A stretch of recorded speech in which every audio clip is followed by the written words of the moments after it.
Olá pessoal, vamos dar sequência em mais uma aula sobre literatura, mais focado agora no que seria literatura, baseando-nos no livro A Criação Literária de Massoud Moisés, desta vez.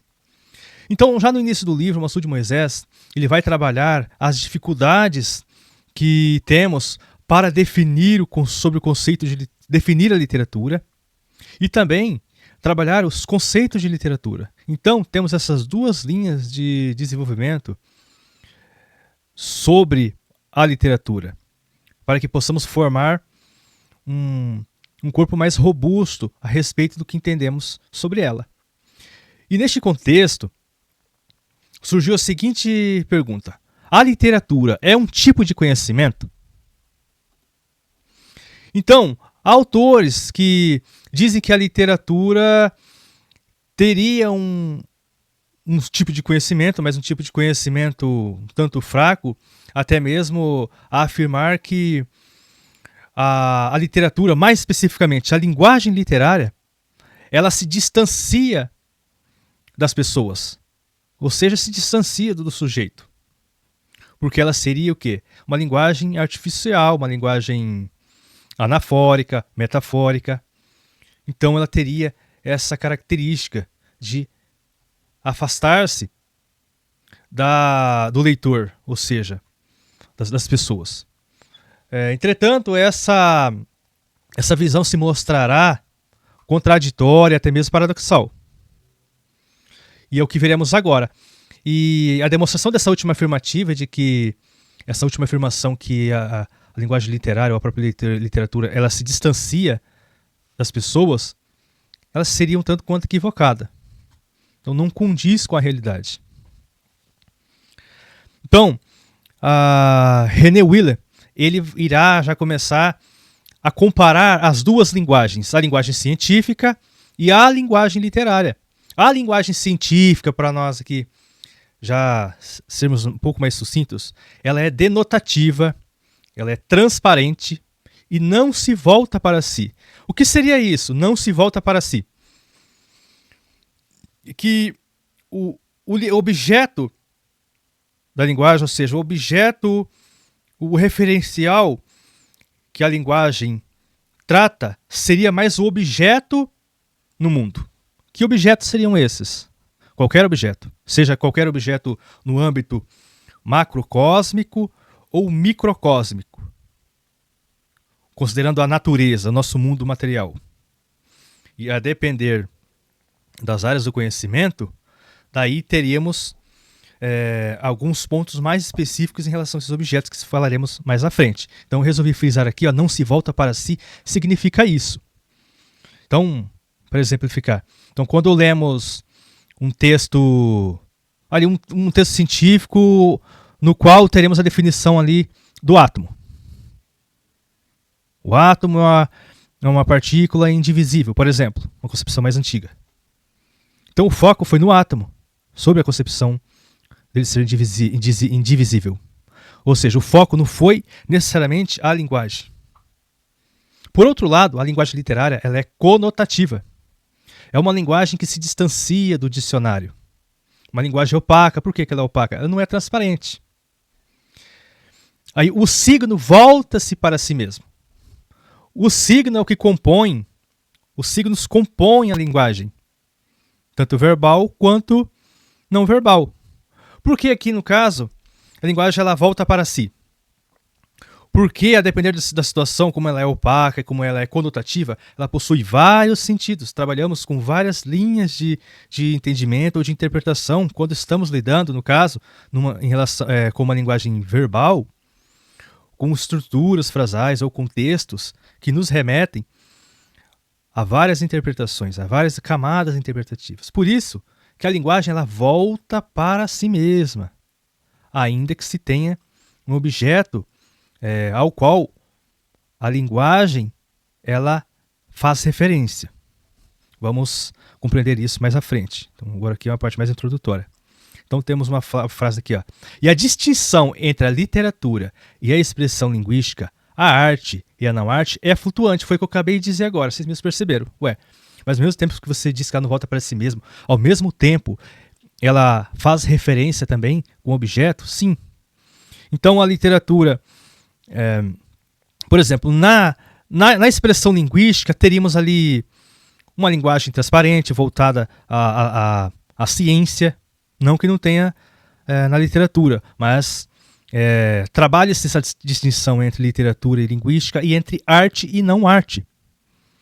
Porque às vezes um texto ele parece ser artístico, mas não é artístico, que é uma discussão também muito em voga, porque nem todo texto que parece ser literário, ele não é.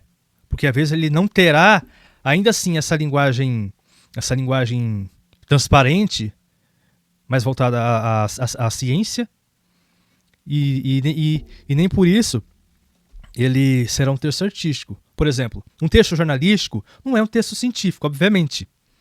Mas ele pode conter ali, no texto, no núcleo do texto, alguma expressão do jornalista que nos remete não a numa linguagem totalmente opaca, mas também não totalmente transparente.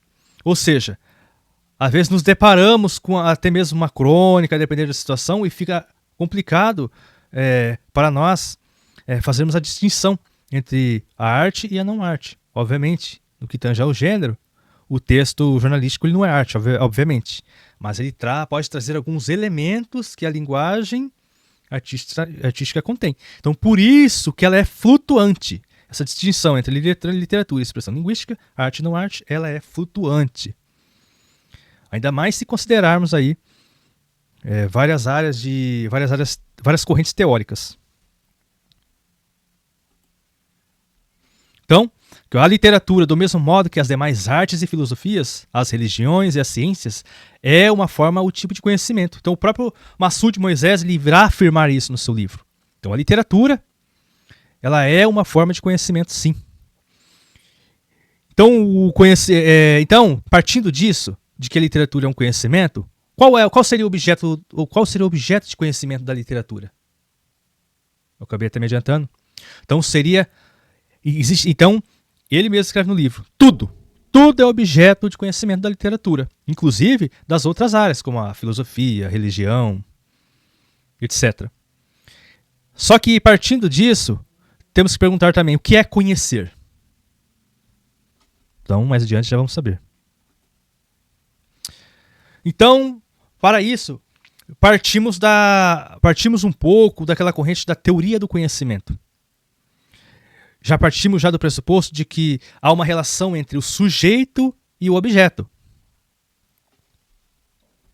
Então, quais seriam as artes aqui? A arte. Temos a arte, a filosofia. Qual é o objeto da filosofia? A realidade não física, o mundo da natureza. Ou seja, esse mundo da natureza aqui que está no slide, a filosofia, ela parte do mundo natural. Lembra? Dos antigos filósofos naturais. Então você parte da natureza, só que o seu objeto é o mundo mais abstrato, o mundo metafísico. E trabalha com os universais também. Com conhecimentos universais. A religião, o objeto, é a realidade não física também. E parte também do mundo da natureza. E a ciência, o objeto, é o mundo físico. E parte do mundo, o objeto é o mundo físico. E também, só que usa também de conceitos abstratos. Então, deve ter ficado claro. Então, o objeto da filosofia é a realidade não física e parte do mundo natural. O objeto da religião seria a realidade não física e parte do mundo da natureza também. E o objeto da ciência é o mundo físico e utiliza-se de conceitos abstratos.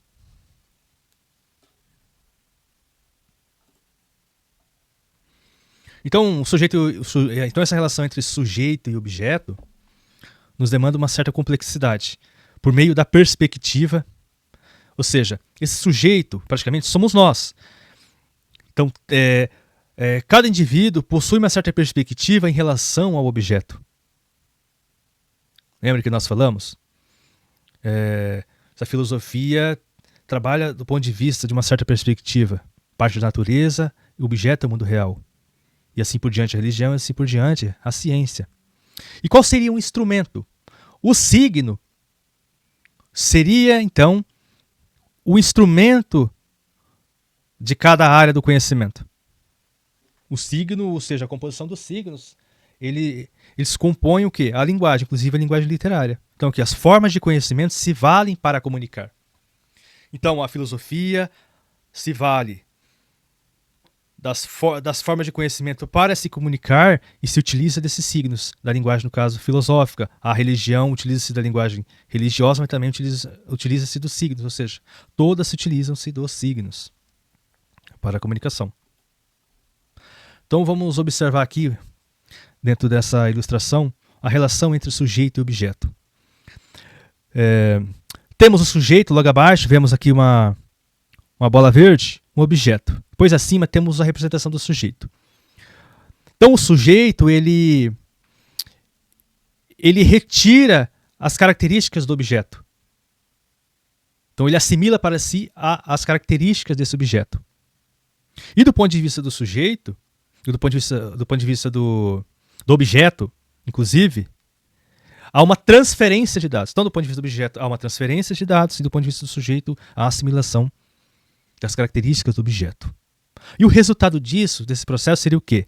A imagem mental. Ou seja, o sujeito, ele sai da sua pessoalidade, sai da sua esfera pessoal e entra na esfera, por assim dizer, da imaginação, que é essa esfera mental. É aquilo que ele cria sobre o objeto. Então, temos essa representação mental.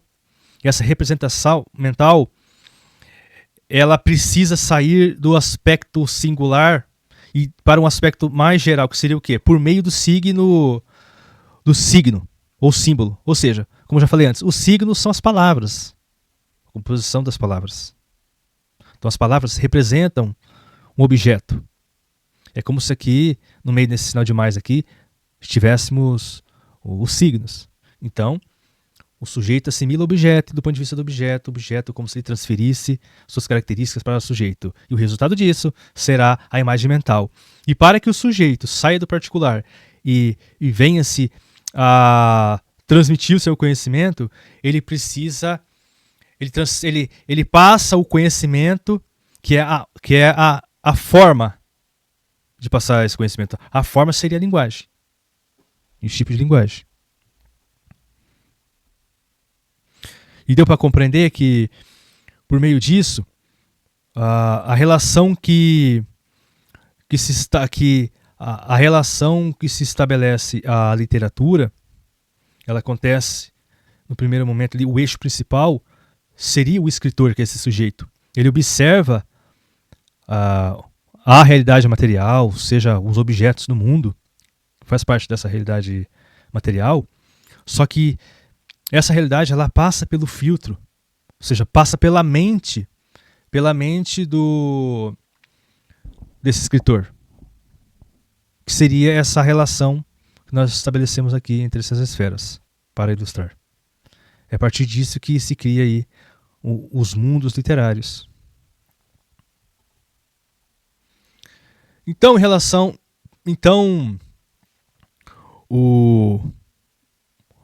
temos três tipos de signos. Temos o designativo, o expressivo, o substantivo. Temos a definição. Então aqui já temos um outro teórico, na verdade, que é o Arban. Aqui, que também está lá no que o próprio Maçu de Moisés utiliza no livro para poder desenvolver ali os argumentos para a afirmativa de que a literatura é um tipo de conhecimento e não algo deslocado da realidade, etc. Então temos o signo designativo. Esse signo designativo, a linguagem não volta para si e o foco é o objeto, bem no caso da ciência. Então aqui a atenção não se volta para o próprio signo, volta-se para a linguagem. E ele é unívoco. Então ele aponta para objetos e situações e utiliza-se e foca-se na linguagem humana. Ou seja, e tem uma transposição. Esse signo, ele faz uma transposição para o simbólico também. E sai do signo designativo e faz uma transposição para o simbólico. Então temos o signo expressivo. Ele refere-se mais ao espírito do sujeito, à ideia, independente do signo. Então temos ali mais a subjetividade, Então, temos aspectos como o sujeito se posiciona. E, pessoal, vamos relembrar. Se parece meio confuso, quando falamos em signos, falamos em palavras, em estruturas frasais, o texto em si, ou seja, a materialidade do texto. Então, quando olhamos o texto ali, que contém os signos, e por meio desse signo, nós podemos identificar se ele é designativo, expressivo ou substitutivo. No caso do signo expressivo, então o foco volta-se para aquela subjetividade do escritor, né, o seu posicionamento. Diferentemente, no caso lá quando eu coloquei anteriormente, do exemplo designativo, da definição de um átomo que é indivisível. Então não há margem para múltiplas interpretações. O átomo é indivisível e ponto final. Entretanto, até que se mude o paradigma científico no caso. Uma vertente. Mas do ponto de vista linguístico mesmo, ali da linguagem, então essa é a definição que temos. Então, temos uma relação de sentimento, sentimento compartilhado, e faz parte da estrutura também da realidade. Então, então, tanto o designativo, tanto o expressivo, eles são unívocos. Então, temos o substitutivo, que ele tem mais uma função, cuja função técnica seria, ele toma o lugar de outro signo. Por exemplo, temos ali, temos a monarquia em Portugal. Aí colocamos ali, os monarcas de Portugal, ou seja, o rei de Portugal, fugiram para o Brasil. Nós podemos dizer, a coroa portuguesa fugiu para o Brasil. Então houve uma substituição.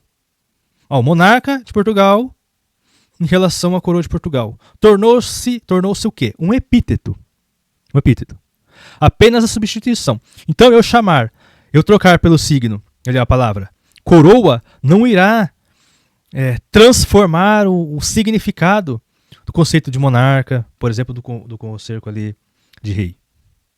Inclusive, é uma prática bem comum quando estamos lidando com texto histórico. A coroa portuguesa fugiu para o Brasil.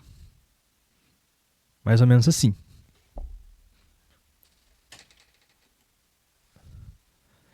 Então, dentro do signo designativo, vamos a mais exemplos aqui. Agora vamos para a prática mesmo. Até saindo um pouco da teoria, voltando-nos aos textos. Aqui temos a nossa materialidade. Então, o primeiro signo, designativo. Na primeira linha, abaixo de exemplo, temos aqui radiação eletromagnética que permite a visão. Radiação eletromagnética que permite a visão. Pronto, isso aqui é a luz. Então, vemos que isso aqui é uma afirmação científica, não há margem para você ficar interpretando. Eu posso dizer aqui que não disse, é a luz. Acaba se tornando depois, pode acontecer a transposição. Pode acontecer a transposição ali, se eu digo que é luz, mas aí seria um sinônimo no caso. Que transformaria toda essa frase aqui como se encapsulasse a frase em apenas uma sentença, apenas afirmativa. Então, é bem simples o signo designativo aqui.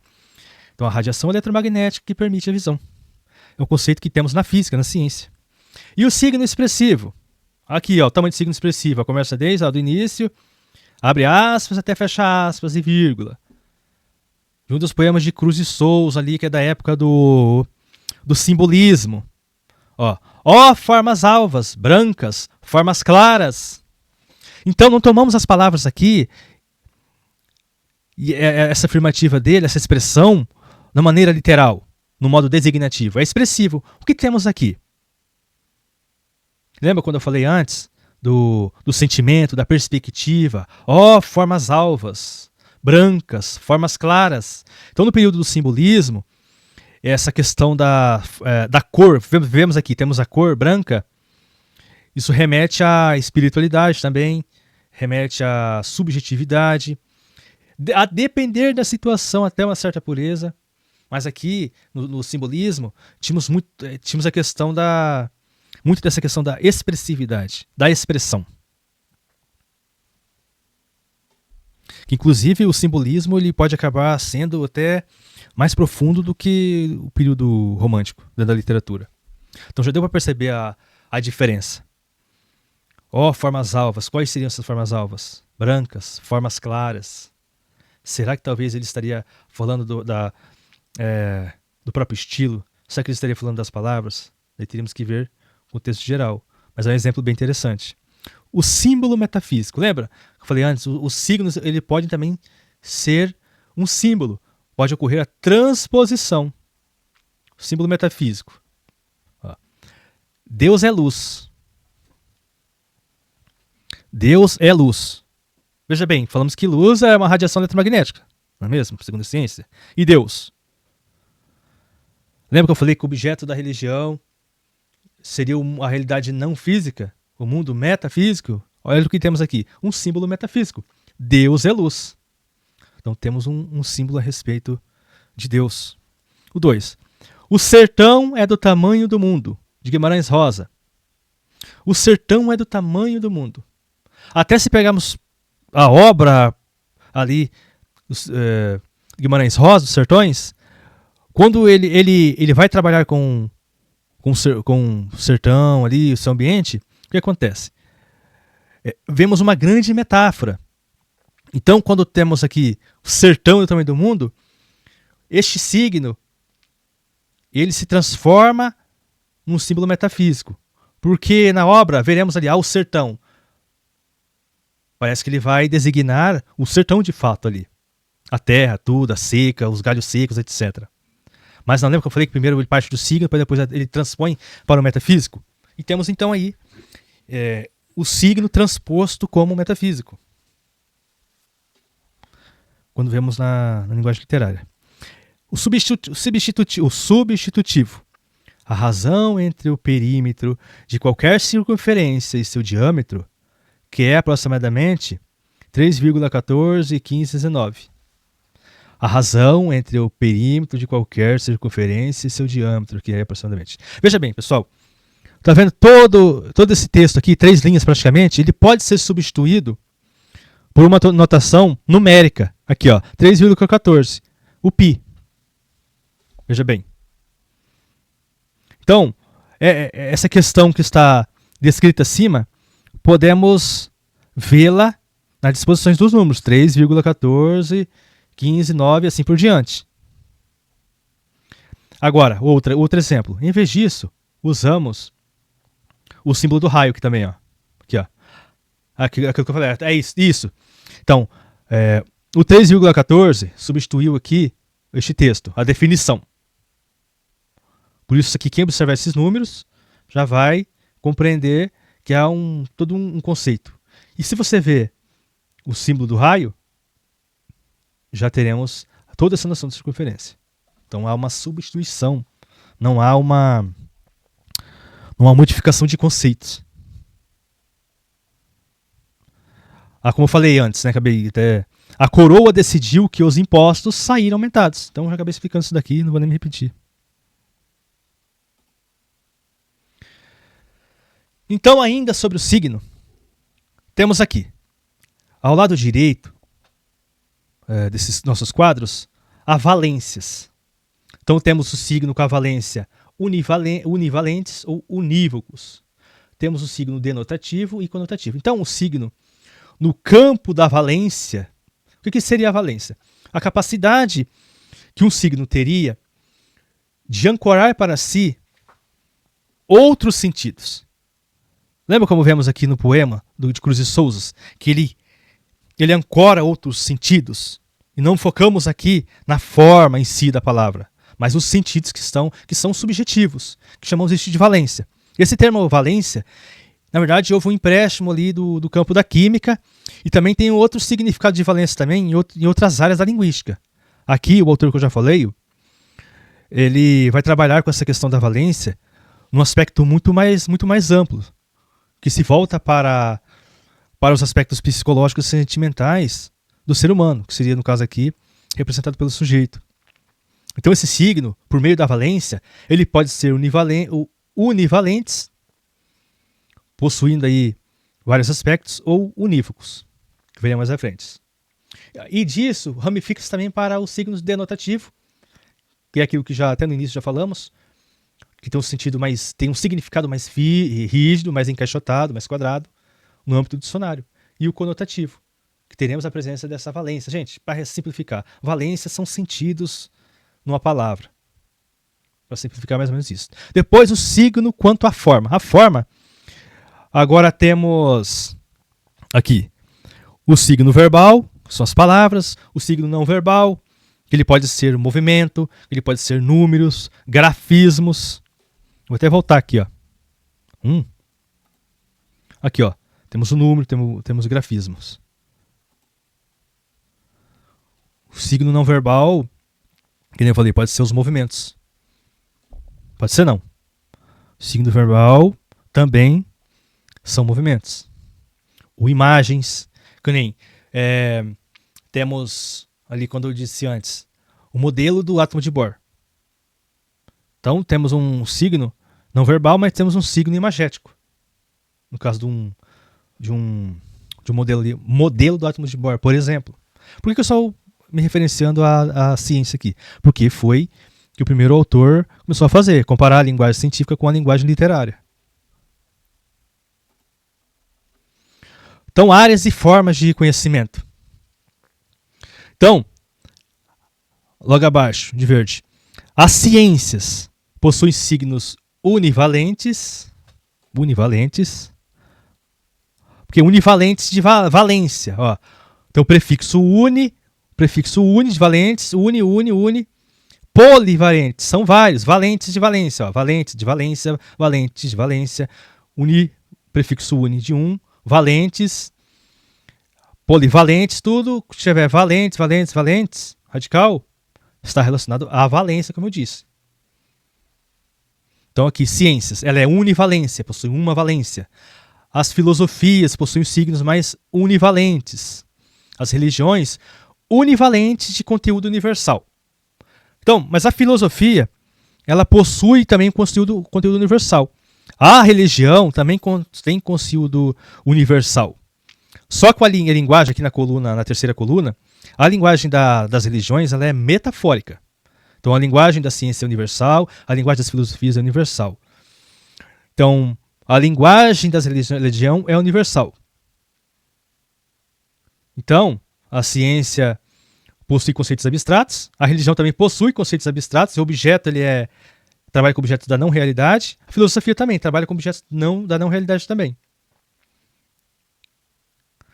Então as artes, em geral, ela vai trabalhar com signos polivalentes. Lembra? Vou lembrar aqui a arte no campo da palavra, ali, sobre o curso de Souza. Relvas, etc. Cadê aqui que eu até esqueci? Deixa eu voltar aqui, ó. Formas alvas, brancas, formas claras. Então, o nível expressivo é a forma. Então, qual a valência que nós temos aqui? Qual a valência? Ó, vamos aqui, ó. A valência. Questão aqui. Temos a univalência, não. Cadê? Sobre as artes. Polivalentes. Pensei que eu tinha colocado polivalentes lá embaixo. Esqueci de colocar. Por isso que eu até me perdi. Então, eles são polivalentes. A música, ela vai... Quais são os signos que a música vai trabalhar? Vai trabalhar com som. Lembra? Como eu disse, ele não é verbal. Vai trabalhar com som. A pintura com a cor. A coreografia com o movimento. A escultura com o volume. A arquitetura com o espaço vazio. E a literatura com a palavra, que eu acabei frisando bastante aqui. Então, essas são as formas de manifestação do conhecimento. E tem também quantas artes tem aqui? 1, 2, 3, 4, 5, 6. E existe a 7ª arte, que é o cinema. No caso, o cinema ele vai sintetizar todas essas artes que eu acabei de mencionar aqui. Então, em suma, polivalência. Vou até ler. A polivalência dos signos estéticos depende do contexto em que se localizam e de quem os interpreta. Lembra? A valência ela ancora elementos exteriores ao signo. Estou falando da forma do signo agora, sobre a valência. Ou seja, o signo ele vai ancorar sentimentos, subjetividades. quando falamos de contexto também. E é bem interessante que vai trabalhar o contexto, por quê? Na própria obra do Massoud Moisés, antes de entrar nessa parte aqui, quando estamos comparando a linguagem científica com a literária e também tentando aqui evidenciar que a literatura é um tipo de conhecimento e utilizamos até o próprio argumento, utilizando aí a teoria dos signos e suas especificidades, para a comprovação de que a literatura ela é um tipo de conhecimento, tanto quanto a filosofia, a religião, entre as outras artes também. Só que especificamente, a forma principal, ou seja, da literatura, é a palavra. O que teríamos em comum em relação às outras áreas do conhecimento? Filosofia, ciência, religião e arte. Arte, filosofia, ciência e religião são as 4 áreas do conhecimento. O que teria em comum em relação a essas 4 áreas? Seria a utilização dos signos. Só que a linguagem utilizada, ela se modificaria a depender do objetivo de cada área do conhecimento. E, sobretudo, o que podemos concluir? Que a literatura também é um tipo de conhecimento, e que elas possuem em comum seria a utilização dos signos, ou seja, os tipos de signo para poder expressar o conhecimento. E também, todas essas áreas, elas têm como objeto, tanto do mundo não material, tanto do mundo material, seja do macrocosmo, seja do microcosmo. Estou até parafraseando, de certo modo, o que o próprio Massoud Moisés afirmou em seu livro. Então, também, dentro disso daí, temos a perspectiva também ideológica, dentro das polivalência. Um escritor, ele pode construir o seu texto e, a partir da leitura dele, que identificamos esses signos, podemos visualizar a ideologia, no caso do texto de Massard, por exemplo, o humor. Então este escritor, lembra como eu falei antes, no começo dessa aula, ele irá projetar aquilo que ele aprendeu do objeto. Objetos são qualquer coisa do mundo, ou outro tipo de conhecimento. Ou seja, ele vai processar suas ideias e retransmitir por meio de um texto, que no caso ali da literatura. E por meio disso, dos signos, seja a linguagem literária, é possível que ele imprima neste texto sua perspectiva, seu sentimento, suas ilusões, seu ódio, seu amor. Então, temos essa questão da polivalência, onde o signo ele pode ancorar muitos outros elementos. Diferentemente, quando temos ali, quando o signo ele é univalente. Que no caso, tende-se àquela questão que eu havia dito antes ali, sobre os signos designativos. Então é mais ou menos isso. Então, podemos concluir que a literatura é, sim, de fato, um tipo de conhecimento. E hoje, nós nos prendemos mais à vertente linguística para poder evidenciar ali as formas de produção e de compartilhamento do conhecimento. E o principal aqui, que é do nosso interesse, seria a literatura e a linguagem literária. Então, até a próxima aula, que vamos agora explorar um pouco mais os signos em cada uma das áreas aí, das artes. Daí a gente já fecha esse ponto. Vale lembrar também que existem muitas ramificações a respeito da teoria literária, muitas das quais elas podem divergir, obviamente, dessas que eu selecionei para poder mostrar que a literatura, mais uma vez aqui dizendo, é um tipo de conhecimento diferente daquilo que alguns autores mesmos afirmaram, que a literatura ela se distancia do ser humano, se distancia do mundo, o que não seria uma verdade. Sobretudo, a verdade é que a literatura ela aproxima o ser humano daquilo que lhe interessa, do objeto do conhecimento específico, e que a literatura ela vai usar a ficção, a representação, para poder lidar de outra maneira com alguns dados da realidade. E por hoje é só, até a próxima aula.